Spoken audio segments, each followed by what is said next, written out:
नमस्कार, मेरा नाम है अमित शिवराम। फाइनेंस वाणी के एक और एपिसोड में आप सबका स्वागत है। जैसा कि आप सब लोग जानते हैं कि मैं एक टैरो कार्ड रीडर हूँ, एक न्यूमरोलॉजिस्ट हूँ और एक वास्तु कंसल्टेंट भी हूँ।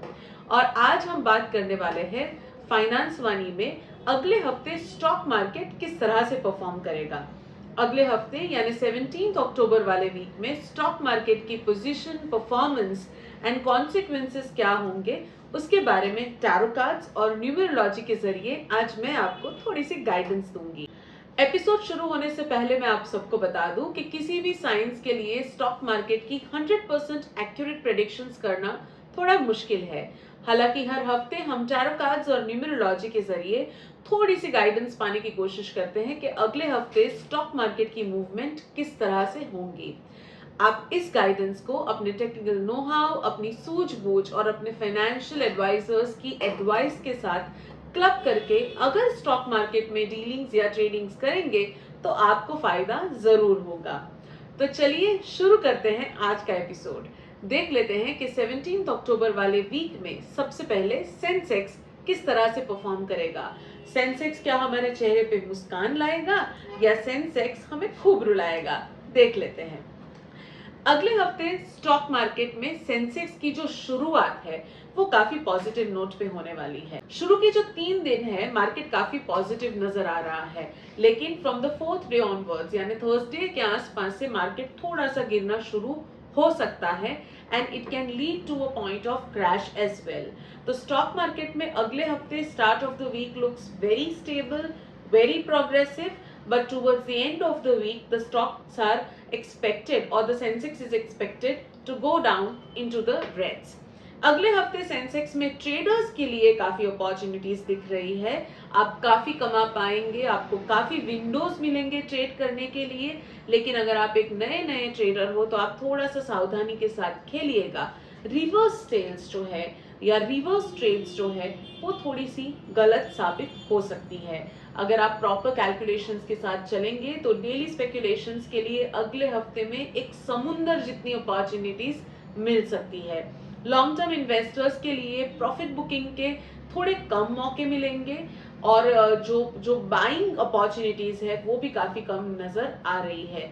तो मैं सेफली ऐसा कह सकती हूँ कि अगला जो हफ्ता है वो मोस्टली शॉर्ट टर्म इन्वेस्टर्स या डेली स्पेक्युलेटर्स या वीकली ट्रेडर्स के लिए काफी फायदेमंद रहने वाला है। अब देख लेते हैं कि अगले हफ्ते निफ्टी किस तरह से परफॉर्म करेगी। अगले हफ्ते या फिर जो निफ्टी में ट्रेड करते हैं उनके लिए कैसा रहेगा next week. Well, mixed cards आ रहे हैं, यानी for some people Nifty can bring good luck and for some people Nifty can be the cause of a lot of fear and loss. शुरू के हफ्ते में निफ्टी में इन्वेस्टमेंट्स या ट्रेडिंग्स की अपॉर्चुनिटीज काफी दिख रही है, लेकिन जैसे ही आप ट्रेड करने जाएंगे वैसे ही ट्रेड यहाँ वहां होने के पूरे चांसेस है। तो अगर आप निफ्टी में ट्रेड करते हैं तो थोड़ा संभाल कर, थोड़ा सा ध्यान रखकर, एक मिनट के लिए भी आपकी नजर मार्केट से यहाँ वहां नहीं होनी चाहिए अगर आपको कमाना है तो। मिड वीक निफ्टी काफी स्टेबिलिटी लेके आ रहा है, यानी मिड वीक में निफ्टी में थोड़े से ट्रेड्स जो है वो पॉजिटिव जा सकते हैं। Again towards the end of the week काफी संभालिएगा क्योंकि निफ्टी के ट्रेड्स में लॉस मुझे काफी हद तक दिख रहा है। एक बहुत ही जरूरी एडवाइस या टिप जो मैं आपको देना चाहूंगी वो ये है कि निफ्टी में बाइंग पोजीशंस ना क्रिएट करें स्टार्ट ऑफ द वीक में, क्योंकि end of the week Nifty crash होने की पूरी संभावनाएं है। अगर आप बाइंग पोजीशंस क्रिएट कर रहे हैं तो वेडनेसडे बाय मिड आफ्टरनून उसमें से एग्जिट लेने की पूरी कोशिश कीजिएगा। Thursday and Fridays don't look very good in terms of Nifty trades. चलिए अब देख लेते हैं कि बैंक निफ्टी का क्या हाल रहने वाला है। The financial market, the banking sector किस तरह से या किस तरफ रुख करेगा अगले हफ्ते। Banking sector start off the week काफी स्टेबल लग रहा है, काफी टुवर्ड्स ग्रीन्स दिखाई दे रहा है। मिड वीक में कंप्लीट स्टैग्नेंट लग रहा है और एंड ऑफ द वीक में जो है वो बैंकिंग निफ्टी या बैंक निफ्टी जो है वो वापस थोड़ा सा पॉजिटिव ट्रेंड की तरफ नजर आ रहा है। हालांकि बैंक निफ्टी के ट्रेड्स में भी मैं इस हफ्ते कुछ ज्यादा अपॉर्चुनिटीज या ज्यादा प्रॉफिट्स नहीं देख पा रही हूँ। तो अगर आप खेल रहे हैं तो थोड़ा ध्यान से, थोड़ा सोच समझ के खेलिएगा। अब एक इम्पॉर्टेंट एस्पेक्ट जो हमारी मार्केट को कहीं ना कहीं डायरेक्टली या इनडायरेक्टली अफेक्ट करता ही रहता है, और वो है ग्लोबल मार्केट्स। देख लेते हैं कि अगले हफ्ते ग्लोबल मार्केट्स में किस तरह की हलचल होगी। Well, global markets look a lot in control this week.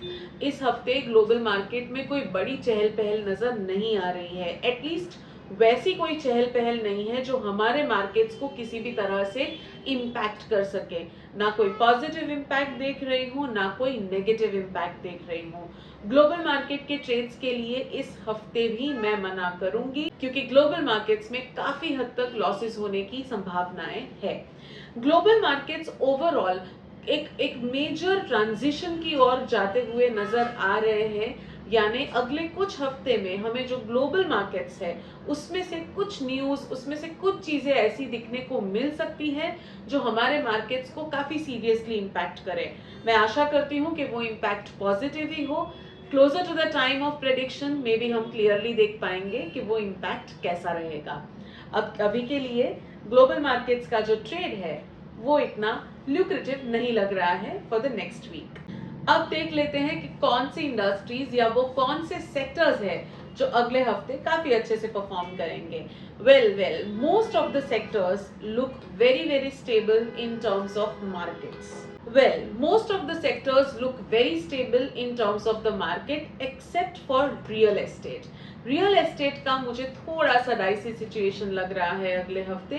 बाकी सारी जो इंडस्ट्रीज है या बाकी सारे जो सेक्टर्स है वो इधर स्टेबल रहेंगे या फिर काफी हद तक पॉजिटिव ट्रेंड की तरफ ही नजर आते दिखाई दे रहे हैं। द रियल एस्टेट इंडस्ट्री और the real estate sector may go down a bit next week. Otherwise most of the sectors में चीजें काफी पॉजिटिव नजर आ रही है।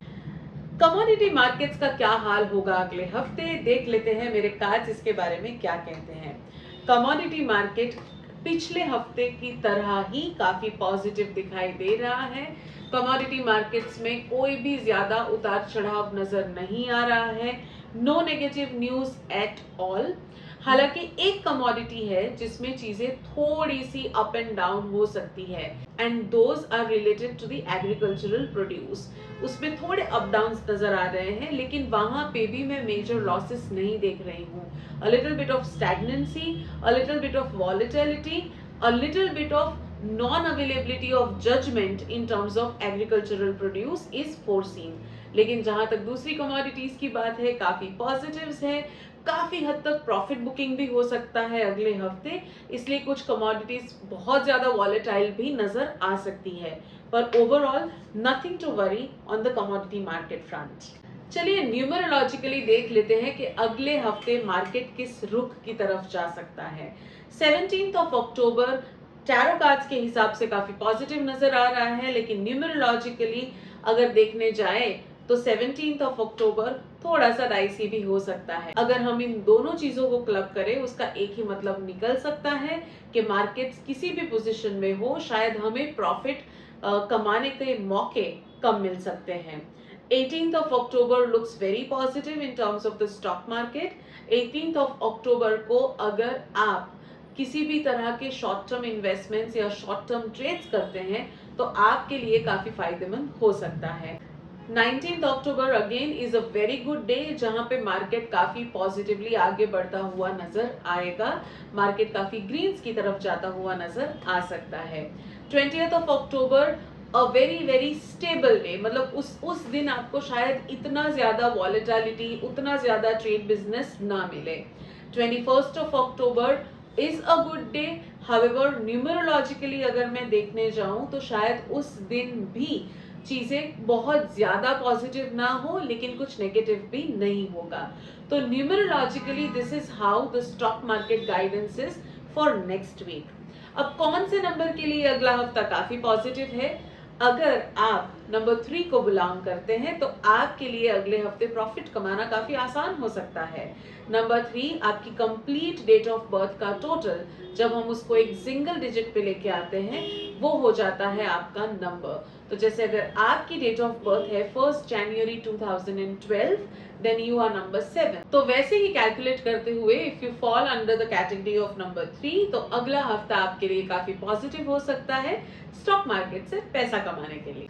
चलिए अब उस सेगमेंट की तरफ चलते हैं जहां पे मैं आपके सवालों के जवाब देती हूँ, आपके इन्वेस्टमेंट से रिलेटेड, आपके स्टॉक मार्केट से रिलेटेड या आपके जनरल फाइनेंशियल डिसीजन से रिलेटेड। आप सब लोगों ने मुझे बहुत सारे सवाल भेजे हैं और उन सब सवालों के लिए, आपके प्यार, आपके विश्वास के लिए मैं तहे दिल से आपकी शुक्रगुजार हूँ।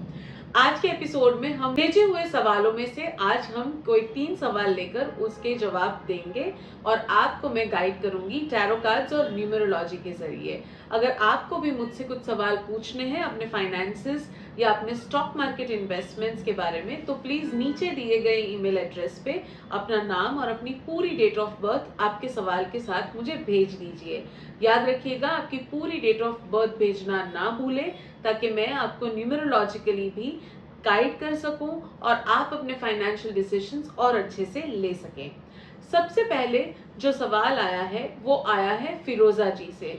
फिरोजा जी ने हमें दिल्ली से ये क्वेश्चन भेजा है कि उन्होंने काफी साल पहले एक इन्वेस्टमेंट की थी जो थी एक बैंकिंग सेक्टर में। बीच में उस बैंक में काफी उतार चढ़ाव आए और उनका जो स्टॉक प्राइस है वो काफी गिर गया था। उन्होंने उसके बाद किसी भी स्टॉक में इन्वेस्ट नहीं किया था। अब उनके मन में ये डर बैठ गया है कि अगर वो स्टॉक में इन्वेस्ट करेंगी तो उनको नुकसान ही होगा। तो फिरोजा जी मुझसे जानना चाहती हैं कि क्या वो स्टॉक मार्केट में कुछ और निवेश कर सकती है। Is stock market good for her और नॉट। फिरोजा जी आपके नंबर्स आपने मुझे भेज दिए हैं। सबसे पहले लेकिन हम कार्ड्स के जरिए पूछेंगे कि क्या आपके लिए स्टॉक मार्केट सही रहेगा या नहीं। फिरोजा जी आपके लिए स्टॉक मार्केट उतना ज्यादा फायदेमंद नहीं है। मैं ये नहीं कह रही हूँ कि आपके किसी स्टॉक्स के लेने की वजह से उस स्टॉक में प्रॉब्लम आई हो, लेकिन अगर आप स्टॉक्स में इन्वेस्ट करने की कोशिश करेंगी तो आपको उसमें बहुत ज्यादा फायदा नहीं होगा। इनफैक्ट काफी हद तक ऐसे चांसेस है कि आप काफी अटक जाएंगी और आप उस वजह से काफी हद तक बहुत ही डीकंट्रोल्ड फील करेगी। तो इसीलिए आपको स्टॉक मार्केट में निवेश नहीं करना चाहिए। न्यूमरोलॉजिकली आपके नंबर्स के हिसाब से भी अगर मैं बात करूं तो आपके नंबर्स स्टॉक मार्केट को इतना स्ट्रांगली सपोर्ट नहीं करते। आपके लिए आप मेहनत करके जितना भी कमाएंगी उसी से आपको फायदा होगा। आपकी लाइफ में अभी तक इजी मनी नहीं आया होगा, ये मैं दावे के साथ कह सकती हूँ। एंसेस्ट्रल वेल्थ आपके लिए पास बहुत होगी, लेकिन वो वेल्थ भी जब तक आपके हाथ में आएगी यूज करने के लिए तो वो समय जो है वो काफी लेट इन योर लाइफ है। तो इसीलिए मैं आपसे अनुरोध करती हूँ कि स्टॉक मार्केट से थोड़ा सा बच के रहिएगा। आप सेफ इन्वेस्टमेंट्स कर सकती हैं, वो आपको ज्यादा बेनिफिशियल रहेगा। हमारे जो दूसरे व्यूअर है उनका नाम है गुप्ता जी। गुप्ता जी ने हमें मुंबई से ये सवाल पूछा है कि उन्होंने अभी फिलहाल ही एक आईपीओ में निवेश किया था और वो इन्वेस्टमेंट जो है वो काफी हद तक नीचे आ गई है, यानी आईपीओ जो है वो काफी सक्सेसफुल नहीं रहा है और अभी जो फिलहाल उसकी वैल्यूएशन है वो थोड़ी सी डाउन है। गुप्ता जी का ये सवाल है कि वो कब तक इस पूरे इन्वेस्टमेंट से बाहर निकल पाएंगे, या तो ब्रेक इवन पे, और अगर उनको प्रॉफिट होने वाला है तो क्या वो होगा और वो कब होगा। गुप्ता जी आपकी डेट ऑफ बर्थ के हिसाब से आपके लिए मिड नेक्स्ट ईयर काफी पॉजिटिव लग रहा है इन terms of earning money from the stock market. जहां तक इस आईपीओ में इन्वेस्टमेंट की बात है, इसकी भी जो टाइमलाइन है वो जनवरी फरवरी 2023 की आ रही है, यानी जैन फेब 2023 में ये आईपीओ थोड़ा सा ब्रेक इवन यानी थोड़ा सा आपकी बाइंग कॉस्ट तक जाएगा और उसके बाद अराउंड 8 मंथ्स में वो काफी प्रॉफिटेबल पोजीशन में आ जाएगा। जहां तक मैं आपके कार्ड्स देख रही हूँ गुप्ता जी, मुझे नहीं लग रहा है कि आप उतना वेट करेंगे, और अगर आपको एग्जिट पॉइंट में बताऊं तो अप्रैल में आप एग्जिट कर पाएंगे इस पूरे आईपीओ स्टॉक से। जो हमारे तीसरे व्यूअर है उनका नाम है कमल जी। कमल जी ने हमें तमिलनाडु से ये सवाल पूछा है। कमल जी ने काफी हद तक अपनी जो इन्वेस्टमेंट्स है उसको लिक्विडेट कर लिया है स्टॉक मार्केट की। तो कमल जी ये चाहते हैं कि ये जो पूरी लिक्विडेशन जो है उसको 4 हिस्सों में बांट दे और 4 बड़ी कंपनियों में उसको इन्वेस्ट कर दे। उन्होंने उन कंपनीज के नाम भी मुझे भेजे हुए हैं, हालांकि इस शो के फॉर्मेट के हिसाब से मैं शायद कंपनियों के नाम नहीं बता पाऊंगी कमल जी। मैं ओवरऑल अगर आपकी रीडिंग करना चाहूँ तो मैं आपके दिए हुए ऑर्डर में company A B C D के हिसाब से आपके सवाल का जवाब देने की कोशिश करूंगी। तो कमल जी, कौन सी कंपनी में आप इन्वेस्ट करेंगे और कौन सी कंपनी में आपको ज्यादा फायदा होगा और क्या आपको ये इन्वेस्टमेंट करनी चाहिए या नहीं? सबसे पहले यस, आप ये इन्वेस्टमेंट कर सकते हैं। आपने जो मुझे 4 नाम भेजे हैं in order of your mention in your email, जो पहली कंपनी है उसमें आप डेफिनेटली निवेश कर सकते हैं। उसमें 3 साल में आपको काफी हद तक मुनाफा होने की पूरी गुंजाइश है। दूसरी जो 3 कंपनीज आपने भेजी है उन तीनों में आपको ज्यादा फायदा नहीं होगा। तो कमल जी, आप थोड़ा सा अपने पोर्टफोलियो को रीस्ट्रक्चर करने की कोशिश कीजिए। The first company is definitely a good choice, the next 3 companies not a very good choice in terms of returns on investments. तो कमलजीत जी, आपको मैं बहुत ज्यादा गुड लक कहती हूँ और आशा करती हूँ कि आपकी second innings in the stock market में आपको ढेर सारा फायदा हो। तो दोस्तों, ये था फाइनेंस वाणी का आज का एपिसोड। मैं आशा करती हूँ कि मेरी गाइडेंस के जरिए आप अगले हफ्ते स्टॉक मार्केट में खूब पैसा कमा पाएंगे। अगर आपको भी आपकी इन्वेस्टमेंट से रिलेटेड, आपके फाइनेंसेस से रिलेटेड कुछ सवाल है तो बेझिझक नीचे दिए गए ईमेल एड्रेस पे अपने नाम और अपनी पूरी डेट ऑफ बर्थ के साथ मुझे अपने सवाल भेज दीजिए। मैं फाइनेंस वाणी के किसी भी एक एपिसोड में आपके सवालों का जवाब देने की पूरी कोशिश करूंगी।